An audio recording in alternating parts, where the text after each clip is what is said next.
আবার কুক্ষিগত করার চেষ্টা করবে। ক্ষমতার লোভে অন্ধ হইয়েন না। আজকে যদি আমার বুকে গুলি লাগে, আমি জানি এই ধরনের একটা প্রোগ্রাম হবে, এসে বক্তৃতা দিবেন, তারপর চলে গিয়ে আবার হচ্ছে সিট নিয়ে নেগোসিয়েশন করবেন। এগুলো দিয়ে জাতীয় ঐক্য হয় না। গণহত্যার সাথে জড়িত প্রত্যেকটা খুনিকে বাংলাদেশের কাছে হস্তান্তর করতে হবে।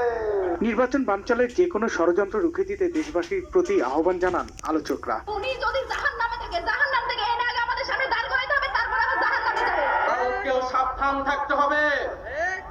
বাংলাদেশের সাথে সম্মান নিয়ে, মর্যাদা নিয়ে সম্পর্ক রাখতে হবে। ঢাকা শহরে আমরা প্রতিরোধের র্যালি করব। ভারত থেকে আপনারা বাংলাদেশে সন্ত্রাস করার উস্কানি দিবেন এবং সন্ত্রাস চালাবেন। আমরা যদি নিরাপদ না থাকি, এই দেশে আমাদের শত্রুরাও নিরাপদ থাকতে পারবে। এ সময় হাদির উপর গুলি চালানোকে বিচ্ছিন্ন ঘটনা হিসেবে মন্তব্য করায় সিইসির বক্তব্যেরও তীব্র সমালোচনা করেন নেতারা। একই সাথে স্বরাষ্ট্র উপদেষ্টার পদত্যাগের দাবি করেন। এটা কোনো বিচ্ছিন্ন ঘটনা নয়, পরিকল্পিতভাবে ঠান্ডা মাথায় তাকে হত্যা করবার জন্য ঘাতকেরা পয়েন্ট ব্ল্যাঙ্ক দূরত্ব থেকে এই হত্যার চেষ্টা তারা চালিয়েছে। সরকার ব্যর্থ হয়েছে এই কারণে যে আপনি একটাও ফ্যাসিবাদের অস্ত্রধারী ধর্ষকদেরকে গ্রেফতার করতে পারেননি।